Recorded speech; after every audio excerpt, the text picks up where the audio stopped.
मैं आपको इतिहास बताता हूं भारत का। नीरज भाई ने जिक्र किया भोपाल के आंदोलन का। गया था मैं भोपाल, क्योंकि अभी जो अवसर है वो भी समानता के रूप में नहीं आए, लेकिन कुछ दल पिछले दरवाजे से, दल क्या, वो भारतीय जनता पार्टी आरएसएस के लोगों में जानता हूं उनको, वो पिछले दरवाजे से एक आंदोलन करवा रहे थे। और आंदोलन क्या था कि जातिगत आरक्षण खत्म होना चाहिए, जैसे इनके बाप ने दिया था।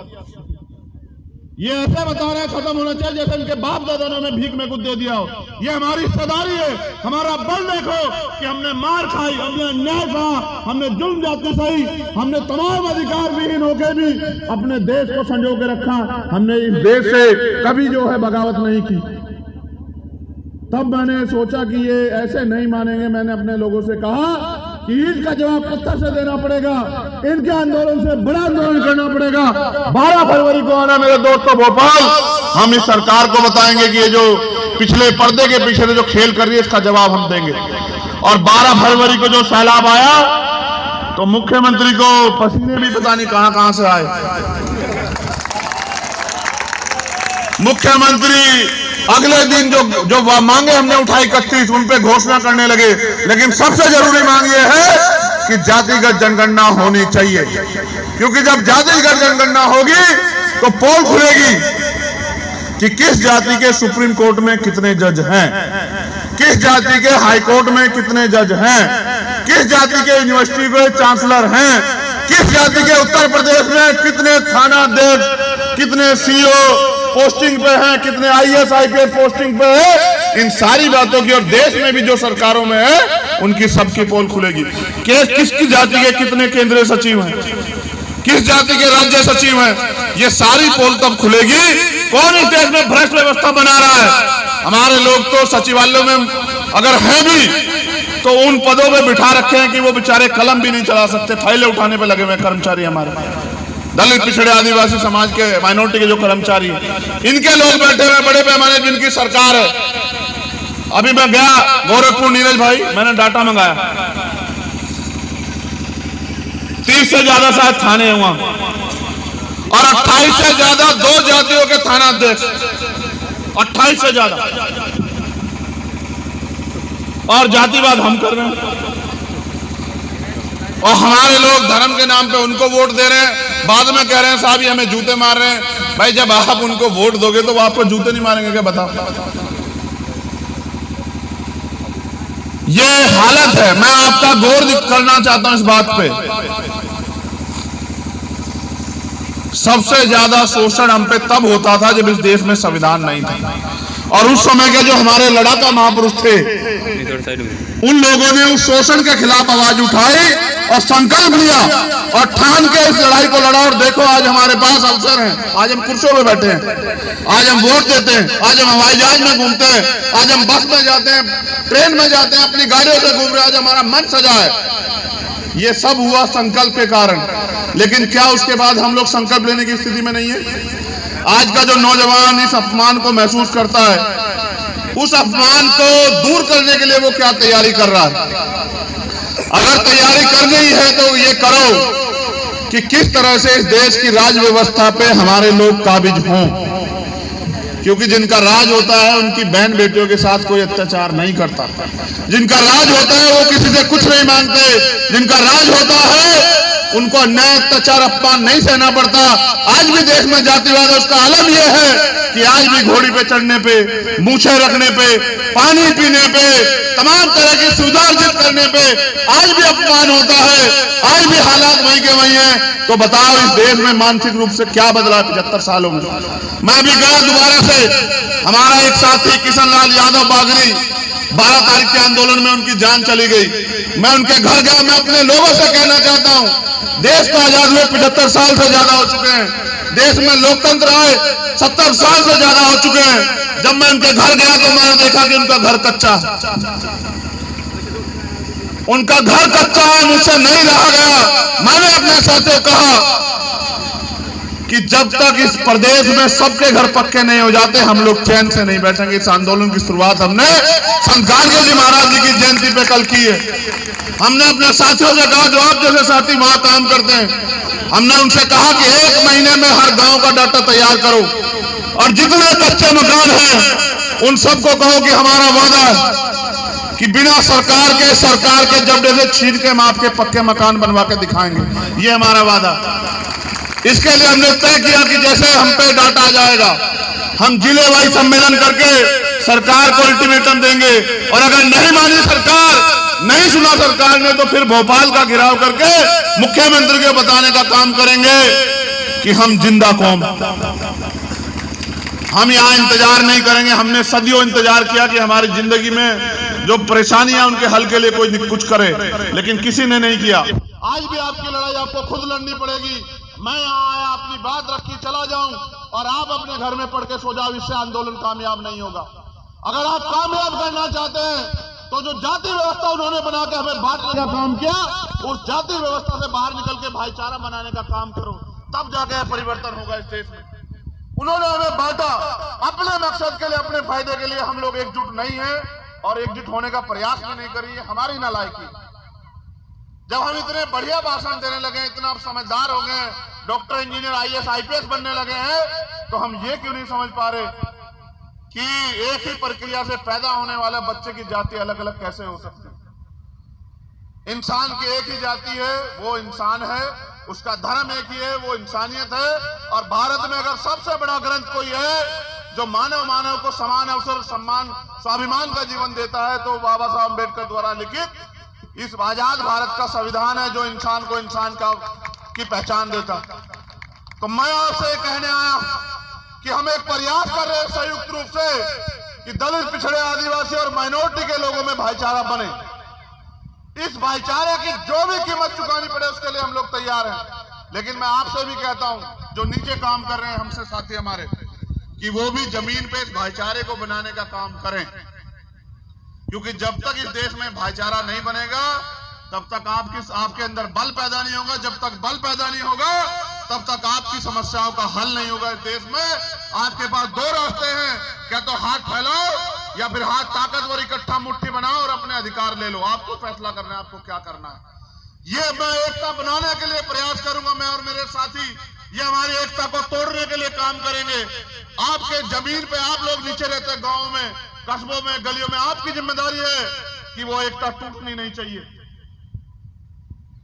ये झगड़ा कराएंगे, फसाद करेंगे, झूठ बोलेंगे, गुमराह करेंगे, आरोप लगाएंगे, आपकी जिम्मेदारी ये है कि यार मेरे भोले भाले सीधे साधे समाज के लोगों, अब तो अपनी जिम्मेदारी को समझो, एकजुट हो जाओ, अपने भाई का हाथ पकड़ो, उसकी टांग मत खींचो। अगर आज भी एकता नहीं करोगे तो वो दिन दूर नहीं कि जब इस देश के संविधान को ये लोग कुचल के आपको और मुझको जानवरों जैसा जीवन जीने के लिए वापस उस अंधियारे में लेके जाएंगे। क्या आप उस जीवन को जीने के लिए तैयार हो? जवाब दो मुझे, क्या आप उस जीवन को जीने के लिए तैयार हो? नहीं होता उस जीवन को, वो दिन ना आ जाए उसको रोकने की क्या तैयारी है आपकी? क्या जयंती मना के रोक लोगे? क्या जय भीम का नारा लगा के रोक लोगे? जब तक आप जमीन पे समाज में भाईचारा पैदा नहीं करोगे और उनको संगठित करके आगे की लड़ाई मजबूत करने का काम नहीं करोगे, तब तक हम लोग कामयाब नहीं हो सकते। उत्तर प्रदेश में आपने बड़े बड़े रहनुमा चुने, इसलिए मैं थोड़ा सा उत्तर प्रदेश से दूर रहता हूं कि ठीक है भाई, आपको अभी मेरी जरूरत यहां नहीं है, अभी आपको उन रहनुमाओं पे भरोसा है। मैं आपको निराश नहीं करूंगा, आप भरोसा करो, लेकिन याद रखना कि ये लड़ाई, ये युद्ध और युद्ध में कोई भेड़ बकरी नहीं उतारता, सब लोग योद्धा उतारते हैं। आप अगर उनको योद्धा समझते हो तो उतारो, वरना दो मेरा साथ। अगर मैं गारंटी देता हूं आपको, आप घोषणा पत्र बना के दो, मांग पत्र, उसको घोषणा पत्र बनाने का काम उत्तर प्रदेश में हम लोग करेंगे, अगर हम लोग हमारा साथ दोगे तो।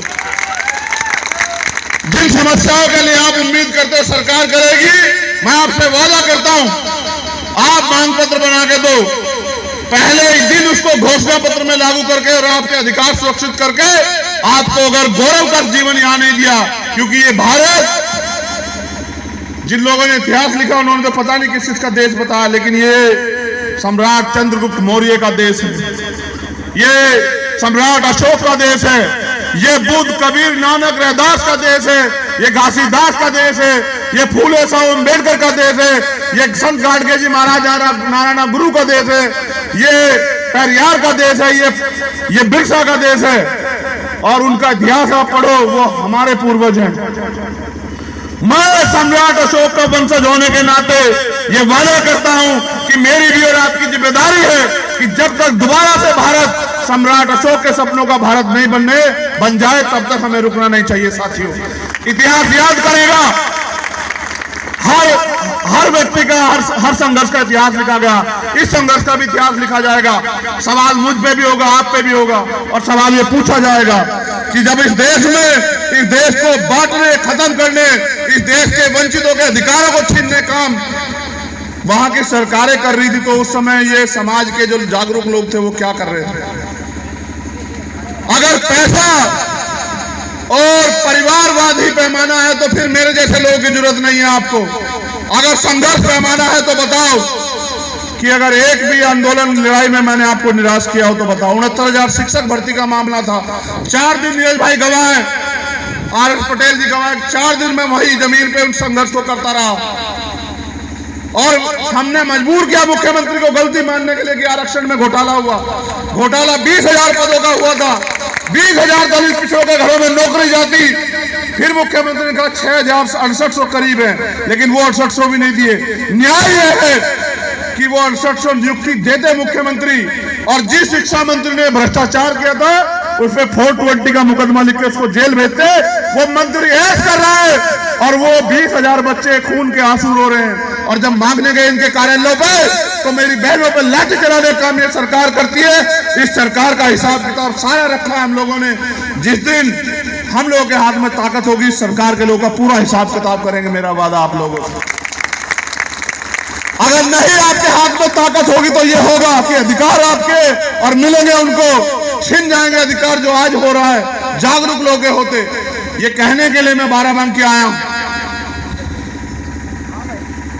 कि अगर मुत्तहिद रहोगे, एकजुट रहोगे, मिलके चलोगे तो स्वाभिमान सम्मान का जीवन और अवसर का जीवन मिलेगा। और अगर बट के रहोगे तो वो दिन दूर नहीं कि गुलामी की बेड़ियां आपके पैरों में और गले में होंगी, मेरे भी होगी आपके साथ। क्या आप उन बेड़ियों को गले में डलवाने के लिए तैयार हो? जो स्वाभिमान सम्मान का जीवन मिला है इसको खत्म करवाने के लिए तैयार हो? तो फिर अपनी एकता को मजबूत करो, भाईचारा पैदा करो और अंधविश्वास पाखंडवाद से दूर होके अपनी लड़ाई को जमीन पे लड़ने काम करो, संगठन को मजबूत करो, भाईचारा बनाओ। और जो नौजवान लोग आए जो कि मैं उनको भी कहना चाहता हूं, जब मैंने काम शुरू किया था ना अविनाश, मेरे जिले में 1268 संगठन रजिस्टर थे। डॉक्टर बाबा साहब अम्बेडकर, फूले साहू, रैदास कबीर के नाम पे 1268, और उन 1268 में से 12 भी समाज का काम नहीं करते हैं। हमें यह कहा जाता है राजनीति बहुत बुरी चीज है, से दूर रहना चाहिए। आप बताओ अगर राजनीति बुरी चीज है तो हमारा आदमी प्राइम मिनिस्टर क्यों नहीं बना इस देश में? फिर वो प्राइम मिनिस्टर वही क्यों बन रहे भाई? अगर बुरी चीज है, सब कुछ तो राजनीति से तय हो रहा है। जो जज फैसला देते हैं वो राज्यसभा के मेंबर हो जाते हैं, आयोग के चेयरमैन हो जाते हैं। आपको नहीं दिखाई दे रहा है क्या? जो नौजवान समाज हित के लिए कुछ करना चाहते हैं, जिनके दिल में आग लगी है, उनको आंदोलन में सीधी तैयारी करनी चाहिए। मैदान सज चुका है, समय इंतजार नहीं करेगा। जिसके दिल में आग है, जो चाहता है कि हम स्वाभिमान सम्मान के साथ जिए, उनको इस संघर्ष को, चुनौती को स्वीकार करना चाहिए। क्योंकि ये बाराबंकी की धरती है।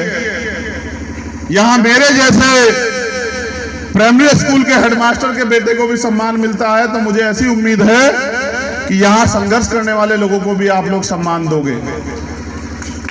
मैं यहां संघर्ष करने वाले अपने सभी साथियों से कहता हूं, वो किसी भी दल संगठन में हो। मैंने एक कहानी पढ़ी थी बहुत दिन पहले कि जब जंगल में आग लगी थी, एक जंगल में जब आग लगी तो उस जंगल में एक ऊंचे स्थान पे जगह थी, जैसा ये जंगल और ये स्टेज जो है, एक ऊंचा स्थान था जो एक दूसरे के जन्मजात विरोधी होते हैं। सांप और नेवला, बिल्ली और चूहा, भेड़ और शेर, वो भी एकजुट होके उस ऊंचे स्थान पे चले गए, इस बात को मानकर कि पहले जान बचा लेते हैं फिर लड़ लेंगे आपस में। लेकिन उन जानवरों को समझ आया, लेकिन मेरे लोगों को समझ नहीं आया कि भाईचारा बहुजन समाज में बनना चाहिए। जानवरों को यह समझ आया कि हम एकजुट होकर ही आज का जो आंदोलन, आज का जो संघर्ष चल रहा है उससे लड़ सकते हैं, लेकिन मेरे समाज को समझ नहीं आ रहा, इन बहुजन समाज को। इसलिए इनको इनका भाई होने के नाते बताने के लिए आया हूं कि एकजुट होकर अपनी लड़ाई को लड़ो और आपस में प्यार पैदा करो। वो भी नफरत बांट रहे हैं, आप भी नफरत बांटोगे, बताओ लड़ाई कैसे लड़ी जाएगी। बहुत बहुत शुक्रिया।